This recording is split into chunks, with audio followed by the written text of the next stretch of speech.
السلام عليكم ورحمة الله وبركاته. ازيكم حبايبي؟ عاملين ايه؟ يا رب تكونوا في احسن حال واحسن صحة. النهاردة قلت اعمل لكم بقى اكلة كده خفيفة. بجد كلكم بتحبوها. بس قبل ما اقول الاكلة بتاعتي انا عايزة بس يعني هو عتاب بسيط يعني على حبايبي اللي بيشاهدوني.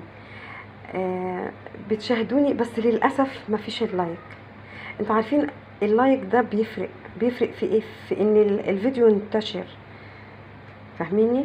فمحتاجة بس يعني منكم قبل ما تخرجوا من الفيديو اعملوا لي اللايك وجزاكم الله خير. بس يعني حبيت ان انا يعني اقول لكم العتاب البسيط، وانا عارفة ان هتتقبلوه. شكرا ليكم وشكرا لمحبتكم وشكرا لمتابعتكم. ارجو اكون عند حسن ظنكم. انا عارفه ان انا يعني مقله في الفيديوهات، بس غصب عني لما بلاقي نفسي يعني كويسه بحاول ان انا اعمل حاجه. انا عامله كوبايه شاي، قلت يعني افطر كده قبل ما اشتغل. فهاخد كده، انا جايبه قراقيش زي ما انتم شايفين كده من الفرن، فهفطر كده تمام واشرب كوبايه الشاي ونبتدي بقى ايه نشوف اكلتنا النهارده اكلتنا عباره عن ايه. انا هعمل رز معمر زي ما انتم شايفين. انا جايبه 4 كوبايات اهي، كوبايه 4 كوبايات رز، مقدار الكوبايه دي 4 كوبايات. جايبه معلقتين ملح، معلقه سكر، ذره فلفل اسود. انا بحب دايما الرز يبقى فيه نكهه من الفلفل الاسود تمام.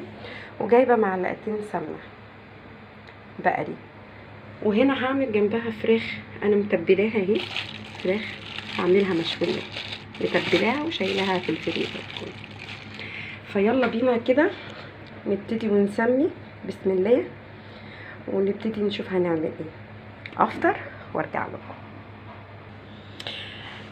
بسم الله الرحمن الرحيم. نبتدي بقى. انا غسلت 4 كوبايات رز، ما نقعتهمش، غسلتهم وصفيتهم. انا ما بنقعهمش، انا غسلته وصفيته. محضره اللبن بتاعي كنت غلياه ومبرداه في التلاجة، وجايبه القشطه بتاعتي اللي بتطلع، هحتاجها اللي بتطلع من اللبن اهي اهي تمام. هنبتدي بقى نشتغل. ومجهزه طبعا ال4 كوبايات الرز، هحط عليهم 4 كوبايات لبن، وهحط 2 كوبايات ميه طبعا غلياها وسايباها. طبعا هنبتدي بقى نحط الرز. بسم الله اهو، نحط الرز كده. طبعا الصينيه نسيت اقول لكم ان جبت الصينيه دي قدحت حته سمنه ودهنت الصينيه، لان انا ما عنديش طواجن بصراحه، فانا هعملها صينيه اهو. احط الرز افضي كده.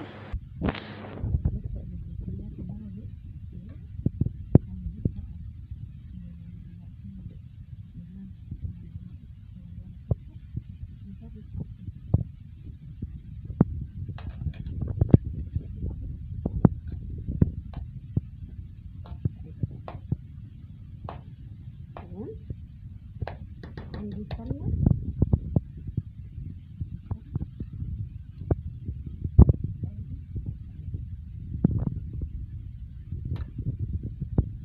نبتدي نقلب كده كله في بعضه زي ما انتم شايفين كده. ابتدي بقى اجيب اللبن بتاعي اهو، احط في النص كده وابتدي ايه احط 4 كوبايات لبن. بسم الله.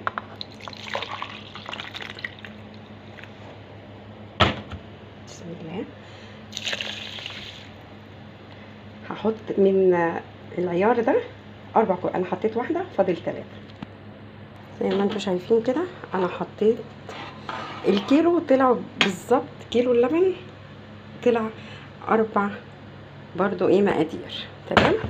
نحط بقى كوبايتين ميه دافيين زي ما انتوا شايفين كده اهو، وادي الكوبايه التانية. خلينا متفقين 4 كوبايات رز تحط لهم 4 كوبايات لبن على كوبايتين ميه فتره، والسمنه زي ما انتوا شايفين كده. انا احب بقى انقع الرز مع اللبن مع الميه مع السمنه شويه كده عبال ما الفرن يدفى، اسيبهم شويه الرز يتشرب من اللبن والميه.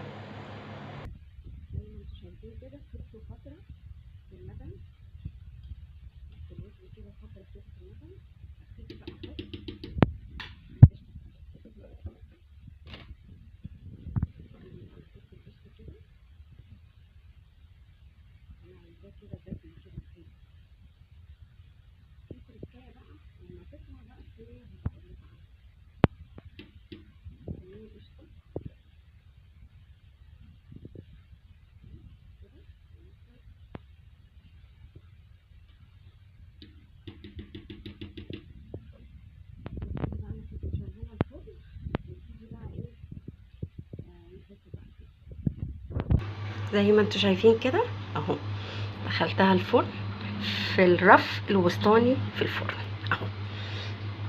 بسم الله، سيبوا بقى يسيبوا وارجع لكم.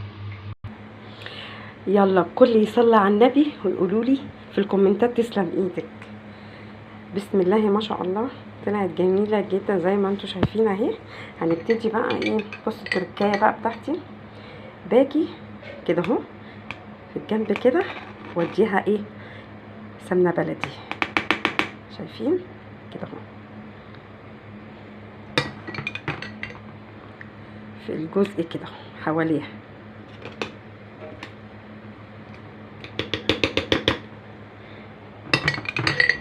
بصوا كده كده اهو، انا بعمل كده في الجنب كده.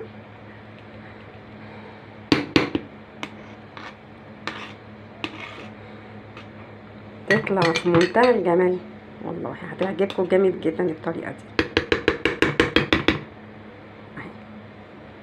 السمنه البلدي دي تديها في حته تانية.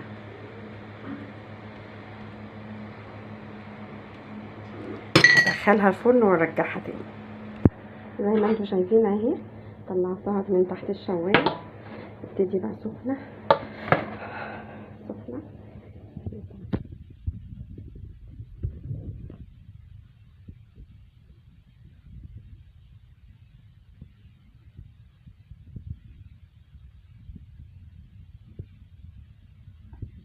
هنشوف كده، بصوا اللهم صل على النبي. بصوا الجمال. طبعا دي بتتاكل معاها فراخ مشويه، لحمه ببصل، زي ما انتوا عايزين. بصوا الجمال، بسم الله ما شاء الله. بسم الله الرحمن الرحيم.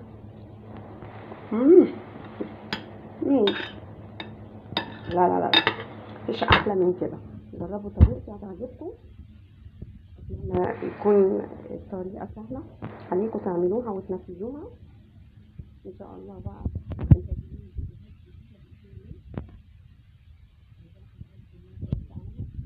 السلام عليكم ورحمه الله.